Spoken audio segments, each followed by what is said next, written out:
Ang fatty liver, from the definition na fat, ay nangyayari kapag nababalutan ng taba ang ating liver. Ang fatty liver pala ay isang first sign ng liver damage. Konting definition. Ang liver pala ang largest organ next to skin natin. So nakalagay siya sa ating right side ng ating katawan at yung kaunti ay nasa left side. Pero pag sumakit ang iyong right side, upper quadrant, ibig sabihin medyo kandidato ka na kailangan magpa-check up ka na ng mga liver enzyme profile mo, baka ikaw ay may fatty liver. Ang function ng liver, tinatanggal niya ang mga toxins at pinifilter niya yung mga nutrients ay kanyang tinatago for future use. Yan, kaya importante ang ating liver. Kapag ikaw ay nagkaroon ng malfunction ng liver, tulad ng kidney, pag nagkaroon ka ng kidney failure, mayroong dialysis, ang liver ay wala. At ang kidney, kapag ikaw ay nasira, pwedeng tanggalin ng isang kidney, meron ka pang isang kidney. Samantalang ang liver ay importante, hindi pwedeng tanggalin o magkaroon ng transplant, napakabigat ng liver. So, kailangan ingatan natin. Pero may good news, kahit na hindi pwedeng mag-dialysis ang liver, kaya naman pala nitong ma-reverse ang iyong condition in just 1 month. Kaya niyang mag-heal. Hindi katulad ng kidney, kailangan mag-dialysis, hindi na-heal unless na mag-change ng lifestyle. Ang liver, pag nag-change ka ng lifestyle, kaya niyang mag-heal o ma-reverse ang fatty liver in just 1 month. So, ano ang nakakakos ng fatty liver? Okay. Ano yung 4 worst foods for fatty liver na mga kinakain natin, nakakakos ng pagtaba? Ang top of the line natin, mga fatty foods, pag mahilig kang gumamit ng mga oil, no, margarine, mga makahilig kang kumain ng chicharon, lechon, mga french fries, at of course, mga baboy, baka, chicken, mga processed meats, maraming fats ito. Kaya ito ay hindi na-digest, hindi natutunaw at bumabalot ang taba nito sa ating liver. Ang pangalawang worst food na ating tatalakayin sa fatty liver ay sugary foods. Akala natin pag sugary foods pang diabetes lang, no? Yung pala, ito rin ang nakakakos ng fatty liver dahil ang, di ba, pag ikaw mahilig sa matatamis, tumataba ka, nakaka-store ka rin ng mga taba. So ano yung mga sugary foods, mga mahihilig sa Coke, sa soft drinks, sa donuts, sa mga ice cream, mga kakanin ay ating iwas-iwasan. Naku, ang mga leche flan, mga ube, halaya na ating pangregalo, usually matatamis yan, ano? So, iwas-iwasan natin at yaan ay sugary foods sa kakakos ng fatty liver. Mga high carbohydrates tulad ng bread, pizza, noodles, crackers, rice. Yan ay ating iiwasan sapagkat akala natin ang carbohydrates ay ating pagkain, mga bread, ano? Pero kasi ang end product nito ay glucose, so sugar pa rin na nakakakos ng fatty liver. Last but not the least, yung alcohol. Kung ikaw mahilig sa alcohol, makakakos ito ng damage sa ating liver. Kaya ating alalahanin ang 4 worst foods na yan. In summary, ay mga fatty foods, sugary foods, processed meat, mga high in carbohydrates, at last but not the least, ang alcohol na nakakadamage ng ating liver. Of course, nadagdagan ko ng bakit makakakos ng fatty liver. Remember, kanina dinefine ko what is fatty liver. Pag ang liver mo ay nabalutan ng taba o kaya nakakos ng damage sa iyong liver tulad ng mga alcohol o kaya yung mga nagme-maintenance drugs, mahilig uminom ng antibiotics, yung nagsa-self-medicate ng paracetamol, pain medications, yan ay nakakakos ng insult or injury sa ating liver. Ang resulta, namamaga ito, kaya ito ay nagiging fatty liver. Ito ang mga signs and symptoms, madali kang mapagod, at tumataba ka, lumalaki ang tiyan mo, pag minesyo mo, nakaprotrude na, no? Malaki ang abdomen mo, no? At yun na nga, pain on the upper right quadrant. Of course, patches of dark skin in the body or neck or underarms. At meron tayong mga mood swings, meron tayong insomnia, hindi tayo makatulog kasi itchy ang katawan mo, nangangati kasi punong-puno ng toxins. Remember, ang ating liver ay isang filtering organ. So kaya ka nangangati, hindi mo siya na-flush out ang mga toxins, so nare-retain sa katawan, kaya nagkakaroon ka ng itchiness. Pag ikaw ay akala mo madali kang magalit, may mga mood swings ka, yan ay medyo may palatandaan na mga early signs na ikaw ay may fatty liver, o kaya ikaw ay halimbawa parang hindi ka makafocus. Siyempre pag hindi ka natulog, hindi ka makafocus, no? Hindi ka makatulog dahil itchy ka. So it's interrelated. So magkakaroon ka ng eye bags. Hindi lang eye bags, magkakaroon pa ng mga dark patches, ano? Dark circle below the eyes. Sa mga late stages naman, magkakaroon ka ng belching, bloating, and then nausea. So belching, yung burp ka ng burp, tapos yung bloating, dahil nga parang hindi na-digest yung mga kinakain mo, no? Dahil nasisira na nga ang kidney mo, hindi na-filter. So, ikaw ay bloated, parang may indigestion ka. At of course, bababa ang iyong immune system, prone ka sa lagi kang nagkakasakit at nanghihina ka. Kung ikaw ito, magpa-check up ka na. Pa-check mo na yung liver profile mo na tinatawag na SGPT or SGOT. Pa-check mo din yung cholesterol triglyceride mo. Kapag mataas ang cholesterol triglyceride mo, mga liver profile mo na SGOT, SGPT, magpa-ultrasound na. Dahil makikita doon fatty ang iyong liver. Huwag mong pababayaan ang sarili mo. Pag meron kang nagkakaroon ka na ng mga senyales na mga na-mention ko dito, kailangan magpa-laboratory check-up ka. So Ate Myrna, ano-ano naman yung napag-aralan mo ng mga dangers? Saan pwedeng mauwi ang isang taong may fatty liver? Okay, ang isang taong may fatty liver sa umpisa ay hindi mo makikita ang mga simptomas unless na-mention ko kanina yung mga senyales, no? Pero kung ikaw nga ay mahilig uminom ng antibiotics, minsan nagsa-self-medicate tayo. Konting sakit lang, nagpaparacetamol ka na, konting mga biogesic. So, mahilig kang uminom ng gamot, in other words, ano, marami kang drug maintenance. Ang nanganganib sa iyo ay iyong liver, nagka-cause ng damage. Mahilig ka sa sugary foods. Naku, ngayon nauuso ang milk tea, ang sarap-sarap, no? At kung ikaw nga ay mahilig kumain sa mga fast food restaurants, alam mo ang mga fast food restaurants usually ay ito ay mga fatty foods, ito ay mga pina-fry, no? So, ano ang pwedeng mangyari pagka tayo ay lumalaki na ang tiyan, kapag tayo ay nakakaroon na ng mga, nakikita na natin yung mga senyales, bloated tayo, nagbe-belch, may indigestion. Kung ikaw ito at nakita mo ang lifestyle mo ay talagang mahilig kang kumain, malaki ang tiyan mo, mataba ka, hindi ka naglo-lose weight, ang hinahinang mag-lose weight, ang sarap mong kumain, at bigla kang nagkaroon ng loss of appetite, kung ikaw ito, ay kailangan ma-alarm ka na kasi hindi mo pwedeng i-eat siya pwera kasi ang liver ay very important. At as I said, na ito ay you cannot live without your liver. Walang tinatawag na tulad ng kidney, pag nasira ay merong dialysis o kaya ang kidney ay pwedeng mag-transplant. At pwedeng isang kidney lang mabubuhay ka. So ang liver ay napaka-miraculous organ, very important organ sa ating katawan.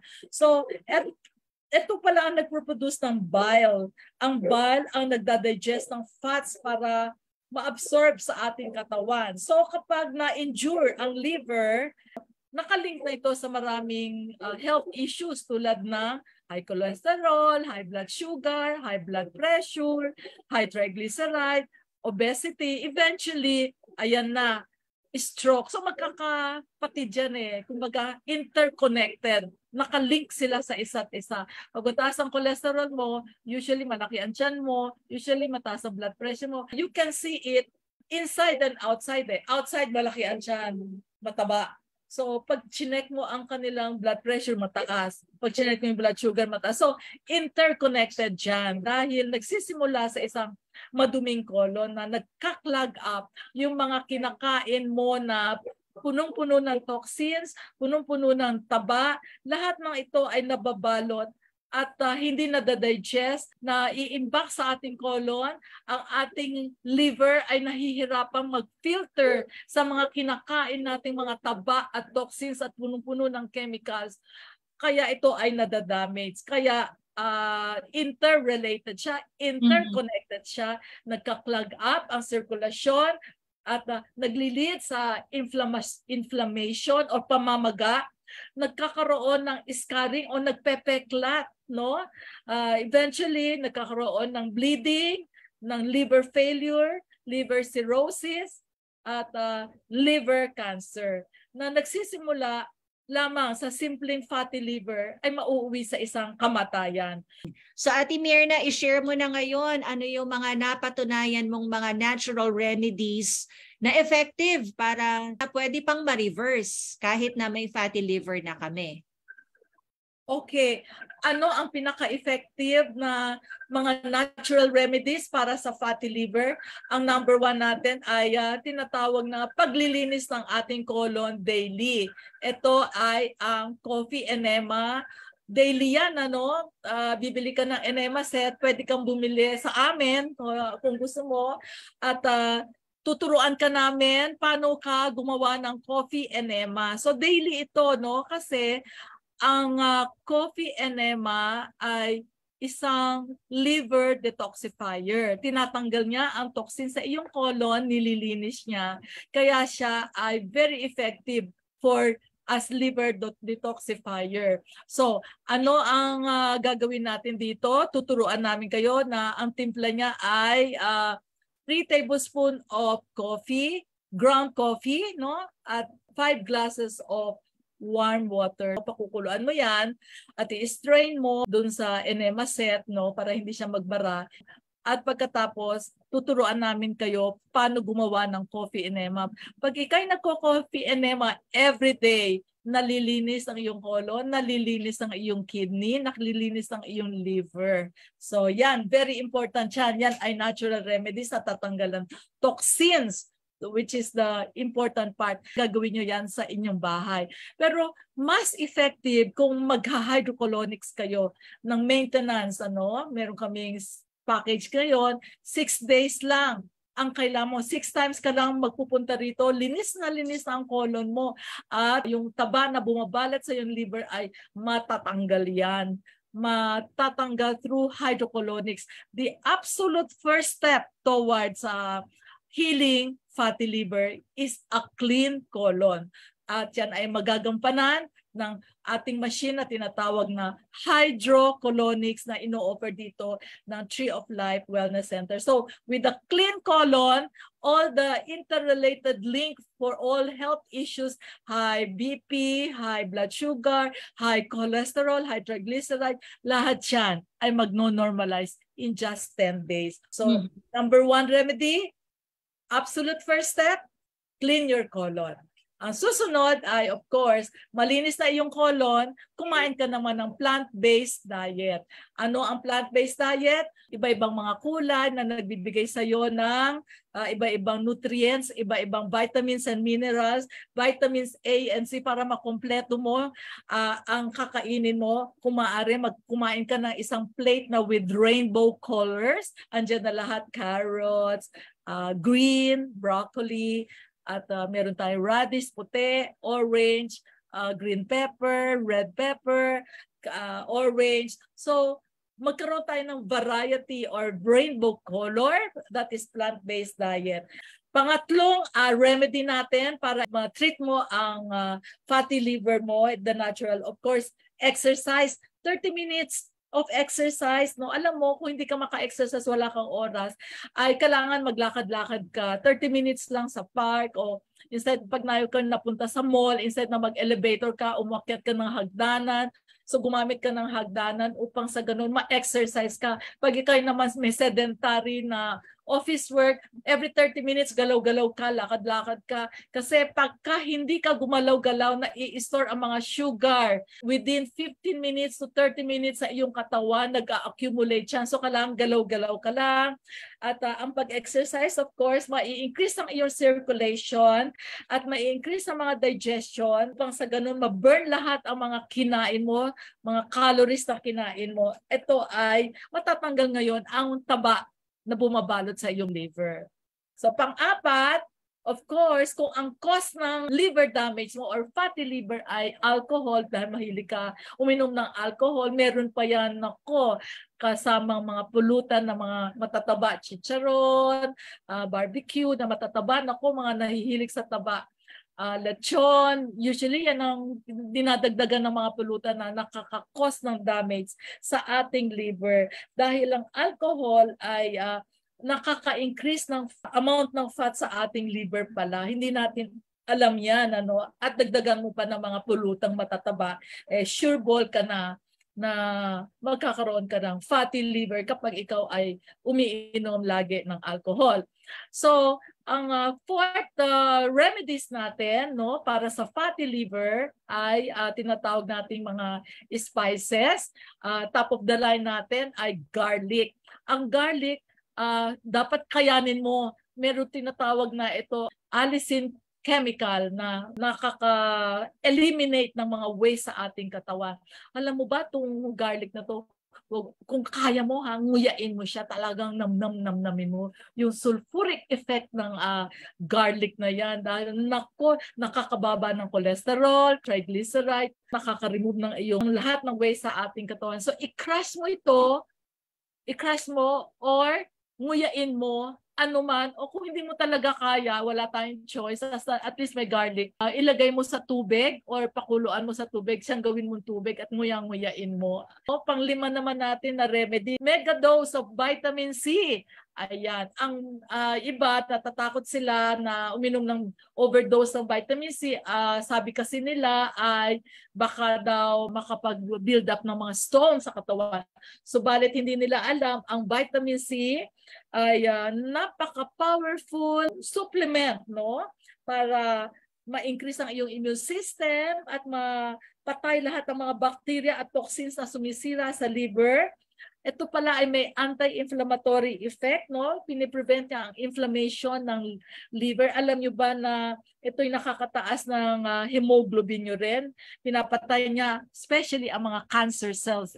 Ito ay tantamount to chemotherapy. Ang vitamin C, nakakagaling talaga ng mga may sakit na cancer. Pero balik tayo sa fatty liver, kasi ang fatty liver, remember I mentioned kanina, pag pinabayaan mo at binaliwala mo, may lead to liver cancer. So, pagka may mega dose ka ng vitamin C, ma-prevent niya dahil pinapatay yung mga bacteria at mga cancer cells. Ayan. Okay. So, ang susunod naman natin, pang-anim, ay herbs. Inom tayo ng lemongrass.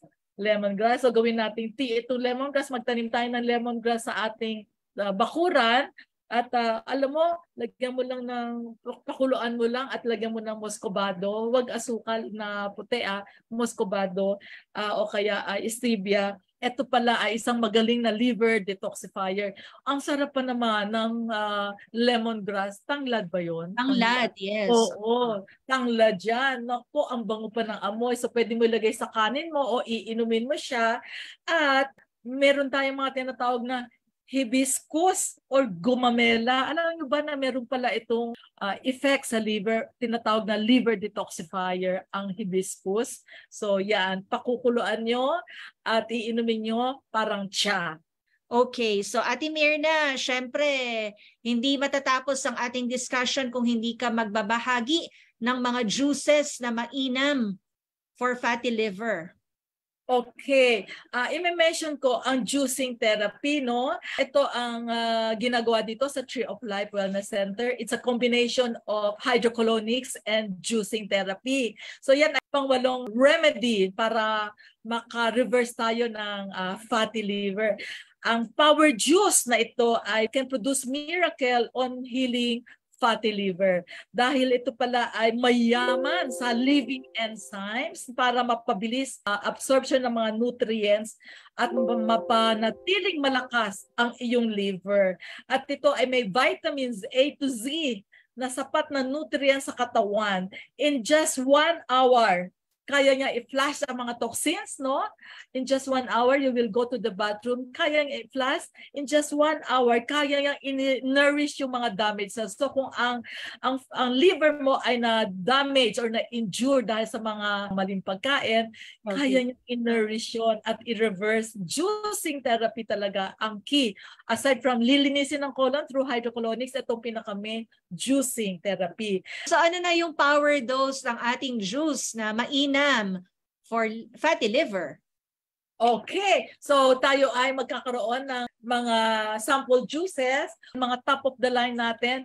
Ang ingredient natin tinatawag na liver flush shots, 4 tablespoons of lemon juice, 1 cup grapefruit juice, 1 tablespoon grated ginger, 1 clove garlic, 1 tablespoon of olive oil. I-blend mo lang yan, all ingredients together, at uminom ka ng 1 shot glass daily. Ito ay talagang matutunaw niya ang mga toxins sa iyong katawan. Huwag na tayo lumayo. Lemon is talagang napaka-importanting ingredient para ma-detoxify yung liver. Ang tubig mo sa umaga pagising mo, minom ka ng warm water, squeeze mo ng lemon.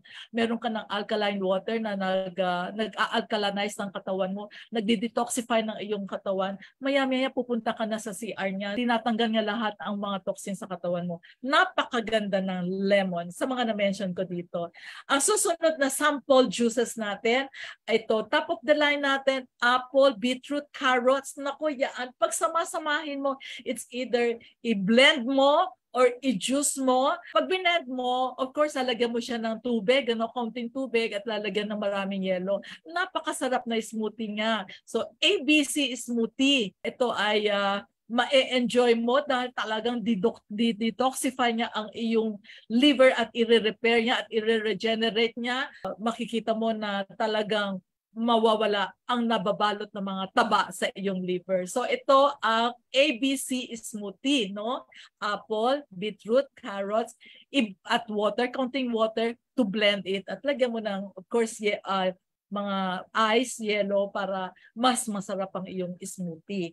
Ang third sample juice natin ay carrot, spinach smoothie. So 2 carrots, 1 cup spinach. Alam mo naman kasi ang spinach is a great antioxidant, at great protection for liver. Siyempre pag nasira ang iyong liver, naaapektuhan ang bile production. So, nare-restore nito. Tumutulong ang spinach.